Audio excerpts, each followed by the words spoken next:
I'm Fay Twersky, and this is the window outside of my office at the Hewlett Foundation. One day, early into my tenure, about a little over a year ago, I was a senior fellow at the foundation, and I was staring out my window. It was when I had time to stare out my window and think before I had a real job. And I was thinking about Paul Brest's retirement. He was the president, CEO of the Hewlett Foundation, and he was coming to the end of his term, and there was a search going on for his replacement. His replacement had not yet been named, and I was thinking about all the different foundation CEOs I had worked with and how different that they had each been. And I began to wonder what makes for a successful foundation CEO. It seems a kind of important question, given the growth in the philanthropic field. We've basically tripled in size in terms of number of foundations in the United States in the last couple of decades. And while not all of these foundations are staffed, many are, and the trajectory is likely to continue.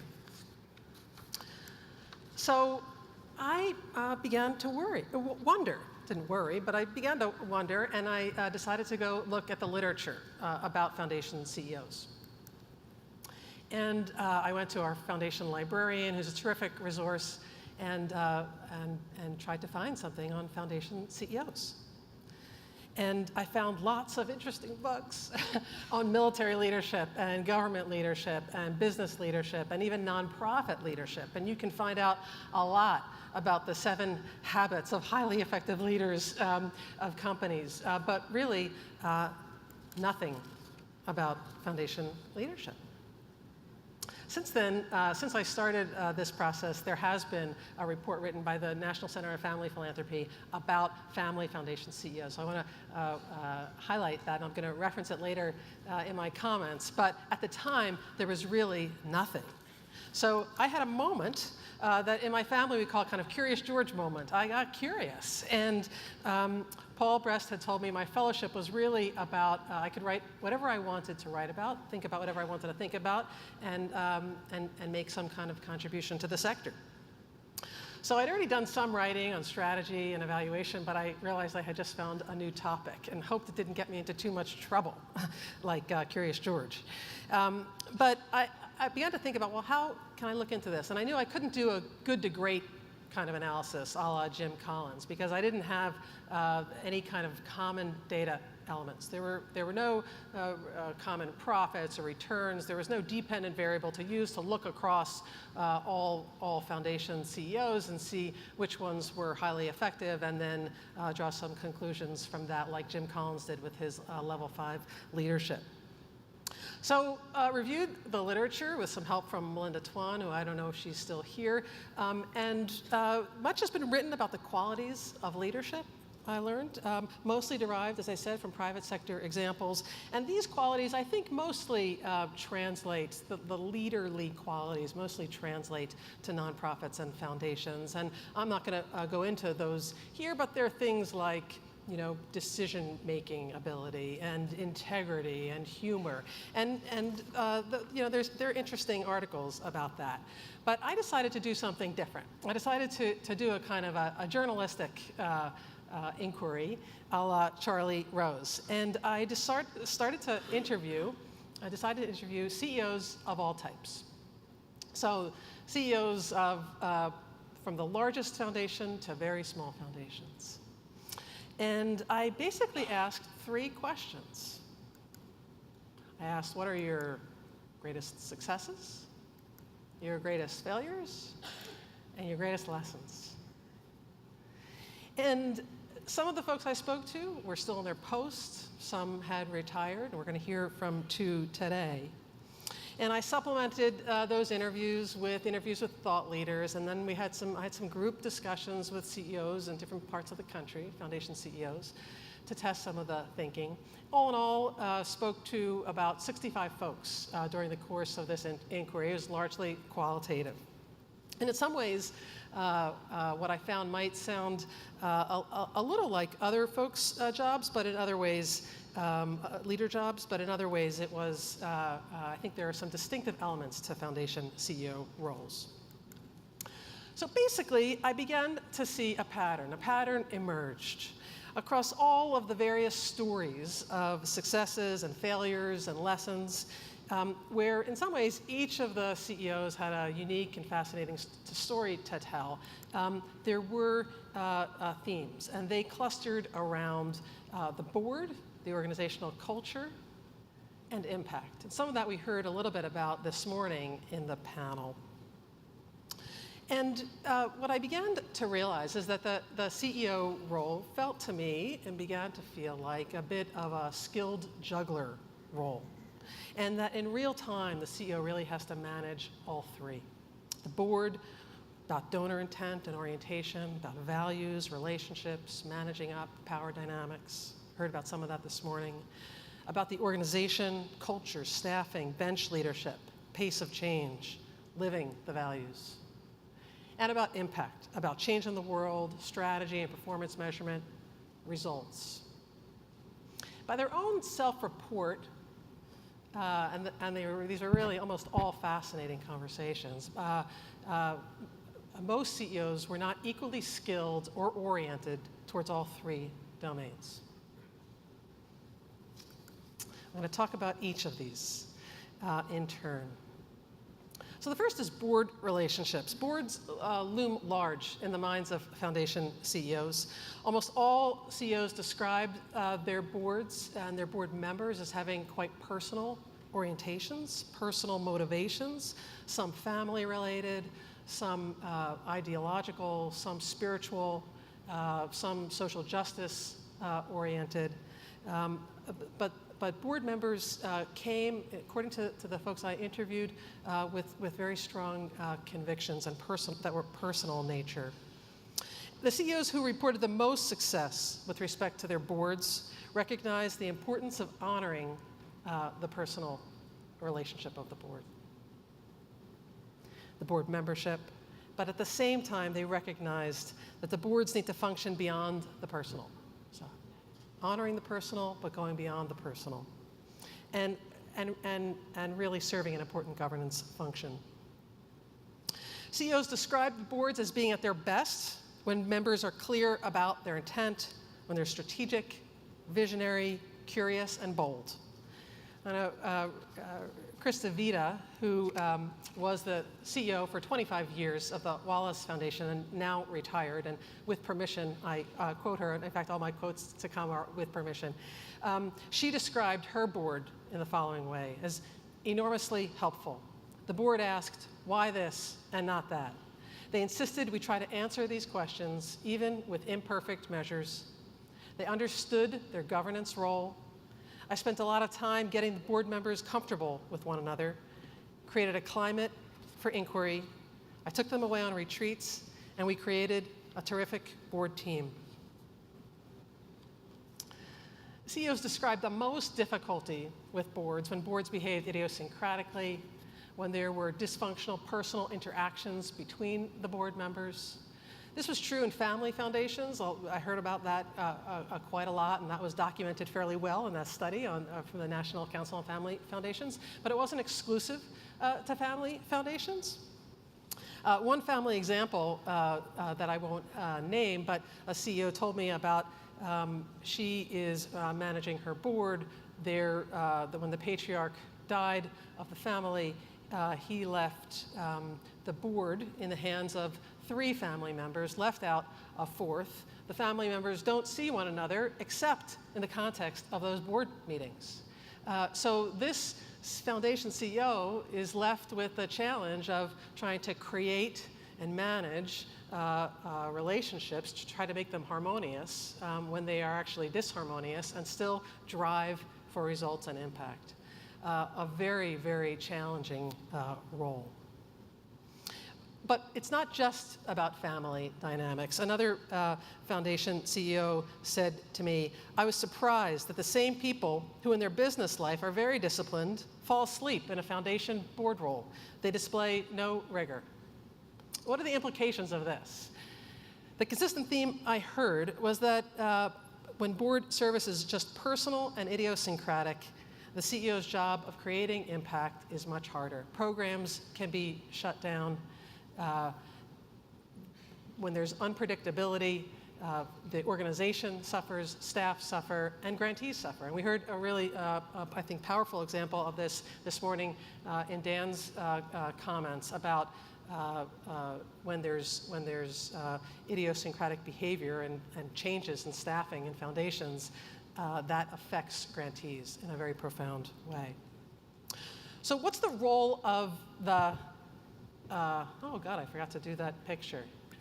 What's the role of the CEO in making the board successful? First is honor the personal. Really important. The second is continuous alignment. What does that mean? It means not getting ahead of the board, having ongoing conversation and dialogue with the board, reducing unpredictability with the board, making sure that the board understands what the organization is up to and that the organization understands the board's guidance. And then the third, and we've heard a lot about this over the course of this day, is share data on progress that's personal but not just personal, and engage the board on strategic questions.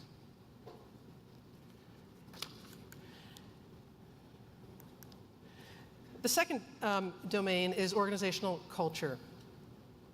And many foundation CEOs spoke about this. In important ways, the CEO, I think, is sort of the #1 culture leader of an organization.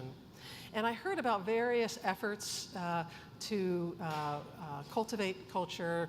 I heard about lots of important efforts to grow a foundation, to help it mature, professionalize, to develop systems for getting things done efficiently and effectively. And anybody who's worked in a foundation that doesn't have good systems knows how hard it is to get work done well and have it be meaningful. This picture is a picture of award-winning Kennedy skydivers. The idea here is that people actually need to work together to create something really, really effective and beautiful. At the heart of the foundation, though, is not just the systems. And this is I heard over and over again. It's the who. It's the who works in that foundation. And that's why I like this quote from Chip Edelsberg, who's the CEO of the Jim Joseph Foundation. Obsess about the human architecture of the organization. It's the who is working there that makes all the difference. The people intermediate between the mission and the grantees. Patty Stonecipher, who says she didn't pay enough attention to organizational culture when she was leading the Gates Foundation for the first 8 years of its existence, compared organizational culture, talked about how important it is, and compared it to the hospitality industry, where the front of the house has to match the back of the house, where if you want to provide first-rate services to your customers, you have to treat your employees in a first-rate way. And foundation culture is the same. A foundation can't have strong, productive, trusting relationships with their grantees without having strong, trusting, productive relationships with their employees. Patty continued, I'll quote her here, "In software, it helps you to be smart about bits and bytes. Wisdom didn't get you that far in technology. But in this work, where you're setting out to solve large, complex social problems, it is important to be surrounded by wise people, those who have both intellectual knowledge and actual experience." I love this quote from Joel Fleischman. It's a little practical application of wisdom, a few good rules to guide behavior and a willingness to break them. It's sort of a very bold bird there. The third area in this pattern of responsibility is about impact. Impact is about results on the ground. It's about producing directly or indirectly some social value. And CEOs are paying a lot of attention to this issue. Impact is what motivates CEOs to be in their roles. And CEOs are aware of the tools and are employing many of the tools available to them to achieve impact. Several that I spoke with were frustrated at how much time they had to spend on boards and organization and how they didn't get to spend enough time focusing on the work on the ground. One CEO lamented, "I came here to change the world, not the organization." All foundation CEOs that I spoke with had great stories of success regarding impact in education, in circumcision in Africa, reducing burden of disease, and many more. And they also had lessons about impact. And I'm not going to talk about all of them today. I'm just going to highlight a few.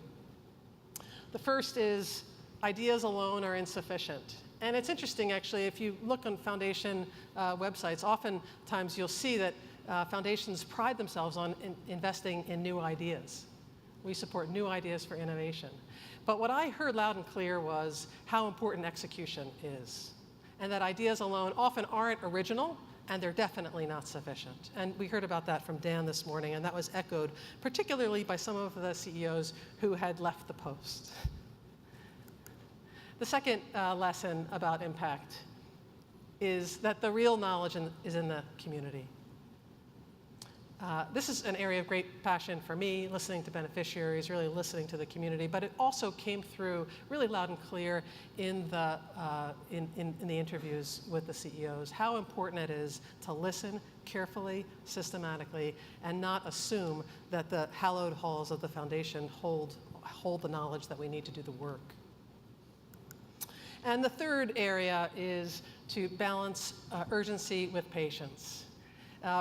Foundation CEOs come into their posts to get stuff done. They want to act with urgency. The world is changing. They want to have impact. And what I heard over and over again was how important it was for foundations to be in it for the long haul, to take the long view, and to be patient and urgent at the same time, and to hold that in kind of creative tension. Succession. Well, I want to say a word about this. One is it's not a mistake that the word success is part of succession.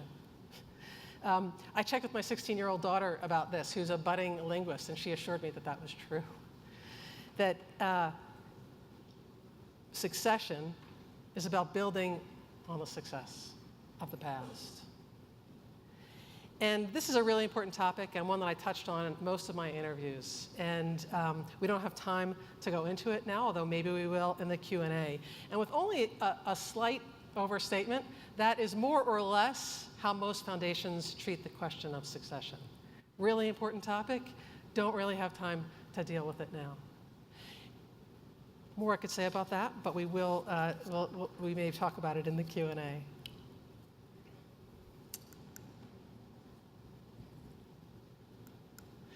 So as we get ready to turn to the panel and also to your questions, because we're going to try to open it up to your questions for a fair amount of that time, and we wrap this. Does a foundation CEO need to be good at all three of these domains? Do they need to be good at the board?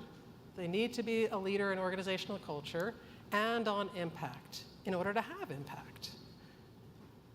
I don't know for sure. And I don't have the data to know for sure.